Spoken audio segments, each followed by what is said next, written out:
పాకిస్తాన్లో అసీం మునీర్పై తిరుగుబాటు జరుగుతుంది. నిరసనలతో పాకిస్తాన్ అట్టడుగుతోంది. మునీర్కు అపరిమిత అధికారాలపై ప్రజలు తిరుగుబాటు చేశారు. ఇస్లామాబాద్, లాహోర్, కరాచీ, పెషావర్, క్వెట్టాల్లో నిరసనలు వెల్లువెత్తుతున్నాయి. ఎక్కడికక్కడ రోడ్లపై ఆందోళన చేస్తున్నారు జనాలు. డెమోక్రసీ జిందాబాద్, డిక్టేటర్షిప్ ముర్దాబాద్ అంటూ నినాదాలు చేస్తుంటే పాకిస్తాన్లో పరిస్థితి ఎలా ఉందో ఒక్కసారి అర్థం చేసుకోండి. అత్యున్నత పోస్టుకు మునీర్ అనర్హుడంటూ మునీర్కి ఇచ్చే పదవిని అడ్డుకుంటామంటూ హెచ్చరిస్తున్నారు అక్కడి ప్రజలు. మునీర్కు త్రివిధ దళాధిపతుల బాధ్యతను అప్పగించొద్దంటున్నారు. మరోవైపు షరీఫ్ ప్రభుత్వం నుంచి మునీర్కు అధికారాలు అప్పగించేలా వ్యూహాలు కొనసాగుతున్నాయి. ఈ నేపథ్యంలో ఒక్కసారిగా ప్రజలు తిరుగుబాటు చేస్తున్నారు. మునీర్కి ఇచ్చే పదవిని అడ్డుకుంటామంటున్నారు. త్రివిధ దళాలు అప్పగిస్తే సైనిక దళాలు కూడా సమన్వయం తప్పుతుందంటూ వ్యాఖ్యానిస్తున్నారు. మొత్తం మీద ఆసిమ్ మునీర్, షెహబాజ్ షరీఫ్ ఇద్దరు తోడు దొంగల్లా మారిపోయారు. పాకిస్తాన్లో పాలనను పక్కకు పెట్టి ప్రభుత్వాన్ని గాడిన పెట్టాల్సిన ఈ ఇద్దరు, పరిపాలన గాడిన పెట్టాల్సిన ఇద్దరు కూడా తోడు దొంగల్లా మారి దేశాన్ని దోచుకుంటున్నారని విమర్శలు వస్తున్నాయి. మొదటి నుంచి కూడా ఈ ఇద్దరు అమెరికాకు తొత్తులా వ్యవహరిస్తున్నారు, దేశాన్ని తాకట్టు పెడుతున్నారంటూ విమర్శలు వస్తున్నాయి. ఈ ఇద్దరు ఒకరినొకరు సమర్థించుకుంటూ దేశం అధోగతి పాలవుతున్న పరస్పరం స్తుతించుకుంటూ ఆత్మస్తుతి పరనింద మాదిరిగా తయారవుతున్నారంటూ అక్కడి జనాలు వాదిస్తున్న పరిస్థితి. మొత్తం మీద పాకిస్తాన్లో అసీం మునీర్కు అత్యున్నత పదవులు కట్టబెట్టేందుకు జరుగుతున్న రాజ్యాంగ సవరణ బిల్లుపై పెద్ద ఎత్తున నిరసనలు వ్యక్తమవుతున్నాయి. ఆర్మీ చీఫ్కు విస్తృత అధికారాలు, జీవితకాల రక్షణ కల్పించే రాజ్యాంగ సవరణ బిల్లుపై పాకిస్తాన్లో దేశవ్యాప్త నిరసనలు మొదలయ్యాయి. ప్రభుత్వ నిర్ణయంతో రాజ్యాంగ పునాదులు ధ్వంసమయ్యే ప్రమాదం ఉందంటూ ఆందోళన వ్యక్తం చేశాయి. సర్కారు ప్రవేశపెట్టిన 27వ రాజ్యాంగ సవరణ బిల్లుకు వ్యతిరేకంగా ప్రతిపక్షాలు ఆదివారం నుంచి దేశవ్యాప్త ఆందోళనలు ప్రకటించాయి. ఇమ్రాన్ ఖాన్ పార్టీ, పాకిస్తాన్ తెహ్రీక్ ఇన్సాఫ్, అలాగే Pashtunkhwa Milli Awami Party, Balochistan National Party, మెంగల్తో పాటు మరొక 3 ప్రతిపక్ష పార్టీలు నిరసనలు చేపట్టాలని ప్రజలకు పిలుపునిచ్చాయి. దేశవ్యాప్తంగా ఉన్న ప్రజాస్వామ్య సంస్థలు నోరు మెదపట్లేదని, సవరణకు వ్యతిరేకంగా పౌరులే పోరాడాలంటూ ఈ పార్టీలు పిలుపునిచ్చాయి. త్రివిధ దళాలను ఒకే గొడుగు కిందకు తీసుకొచ్చేలా chief of defence forces CDF అనే కొత్త పదవిని సృష్టించాలని పాకిస్తాన్ సర్కార్ నిర్ణయించింది. ఇందుకు ఆ దేశ రాజ్యాంగంలోని ఆర్టికల్ 243ను సవరించాల్సి ఉంది. ఇందులో భాగంగా షెహబాజ్ షరీఫ్ ప్రభుత్వం 27వ రాజ్యాంగ సవరణ బిల్లును శనివారం సెనెట్లో ప్రవేశపెట్టింది. ఈ బిల్లుపై సోమవారం ఓటింగ్ జరగబోతోంది. ఈ సవరణతో joint chiefs of staff committee chairman పదవి రద్దయి త్రివిధ దళాలకు అధిపతిగా ఉండే chief of defence forces post ఏర్పడబోతుంది. చట్ట సవరణ తర్వాత ఫీల్డ్ మార్షల్ స్థాయి అధికారిని CDFగా నియమిస్తారు. చట్ట సవరణ తర్వాత ప్రస్తుతం ఫీల్డ్ మార్షల్, ఆర్మీ చీఫ్గా ఉన్న అసీం మునీర్కే CDF పదవి దక్కే అవకాశాలు కనిపిస్తున్నాయి. Chief of defence forces post అంటూ కొత్తగా దీన్ని సృష్టిస్తున్నారు. మొత్తం మీద పాకిస్తాన్లో రాజ్యాంగ సవరణకు పూనుకున్న షెహబాజ్ ప్రభుత్వంపై పెద్ద ఎత్తున నిరసనలు వెల్లువెత్తున్నాయి. ఆర్మీ చీఫ్ అసీం మునీర్కు విశేషాధికారులు కట్టబెట్టడంతో పాటు సమూల మార్పులకు ఉద్దేశించిన 27వ రాజ్యాంగ సవరణకు షెహబాజ్ షరీఫ్ ప్రభుత్వం ప్రయత్నాలు ముమ్మరం చేస్తే ప్రతిపక్ష పార్టీలు ఆదివారం దేశవ్యాప్త ఆందోళనకు దిగాయి. రాజ్యాంగ పునాదులనే కదిలించే సవరణలను ఆపివేయాలంటూ డిమాండ్ చేశాయి. 27వ రాజ్యాంగ సవరణతో మిలిటరీ అధికారం మరింత బలపడే అవకాశం ఉన్న నేపథ్యంలో ఇక ప్రస్తుతం దానికి సంబంధించి దేశవ్యాప్తంగా కూడా ఆందోళనలు కొనసాగుతున్నాయి. ఇక ఆర్మీ చీఫ్ అలాగే ఫీల్డ్ మార్షల్ అసీం మునీర్కు ఆర్మీ, నేవీ, ఎయిర్ ఫోర్స్ల చీఫ్గా రాజ్యాంగ గుర్తింపు లభించనుంది. ఫీల్డ్ మార్షల్గా ఆయన జీవితకాలం కొనసాగుతారు. దీనివల్ల జీవించి ఉన్నంతకాలం ఆయనపై కేసులు పెట్టకూడదు. సుప్రీంకోర్టు అధికారాలకు కూడా కోతపడబోతోంది. ఈ బిల్లుపై సోమవారం సెనెట్లో ఓటింగ్ జరగనుంది.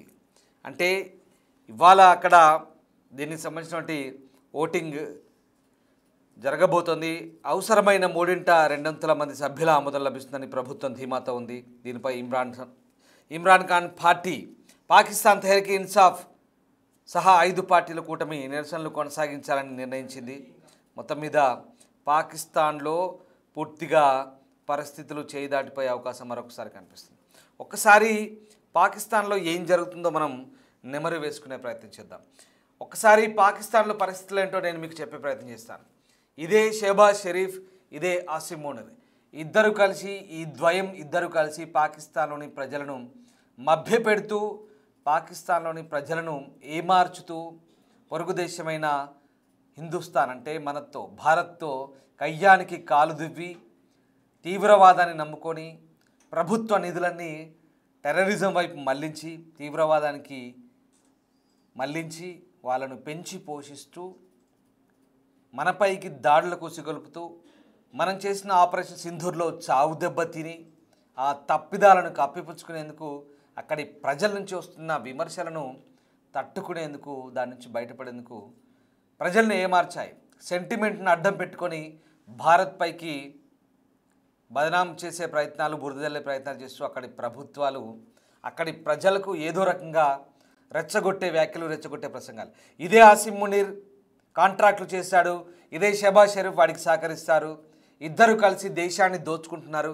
కేవలం అభివృద్ధి అంతా మీకు ఒక విషయం గుర్తుపెట్టుకోండి, కేవలం పాకిస్తాన్లో కొన్ని రాష్ట్రాల పేరు చెప్తాను, పంజాబ్, సింధు లేదా పెషావర్ లేదా బలూచిస్తాన్ ఇలాంటి కొన్ని ప్రావిన్స్లు ఉంటాయి. అభివృద్ధి అంతా కేవలం పంజాబ్లోనే ఉంటుంది. సింధు కూడా ఏమీ ఉండదు. పంజాబ్ తర్వాత సింధు. అక్కడ బలూచిస్తాన్ పూర్తిగా వెనుకబడిపోయింది, పెషావర్ వెనుకబడిపోయింది, ముల్తాన్ వెనుకబడిపోయింది. ఈ ప్రాంతాలన్నీ కూడా పాక్ ఆక్యుపైడ్ కాశ్మీర్, ముజఫరాబాద్ వెనుకబడిపోతుంది. పేరుకే ఆజాద్ కాశ్మీర్ కానీ అక్కడ ఏమీ ఉండదు. అలాగే పేరుకే బలూచిస్తాన్లో అక్కడ భయంకరమైనటువంటి మినరల్స్ ఉంటాయి, సహజ వనరులు ఉంటాయి, చాలా అత్యంత విలువైన సంపద అక్కడ ఉంది. కానీ అక్కడి నుంచి దోపిడీ అదంతా పాకిస్తాన్ ప్రభుత్వం దోచుకొని మిగతా రాష్ట్రాలకు మళ్ళిస్తుంది. కేవలం వీళ్ళు మాత్రమే కాదు, చైనా లాంటి ఇతర దేశాలకు కట్టబెట్టింది. అదొక ఎత్తు. ఇక్కడ అభివృద్ధి అంతా పంజాబ్ రాష్ట్రంలోనే ఉంటుంది. పంజాబ్లో ఇక్కడ నవాజ్ షరీఫ్ కూతురు మరియం నవాజ్ ఇక్కడ ఆమె ముఖ్యమంత్రిగా ఉంటారు. ఇక్కడ సింధు, మనం ఇప్పుడు సింధు జలం ఆపడం ద్వారా కేవలం ఇక్కడ ఈ పంజాబ్ సింధుకే నష్టం జరిగే అవకాశం ఉంది కాబట్టి అక్కడ వాళ్ళు మొత్తుకుంటున్నారు. సో ఇక్కడ సరే అదన్నీ వాళ్ళ అంతర్గత విషయాలు మనం పక్కన పెడదాం.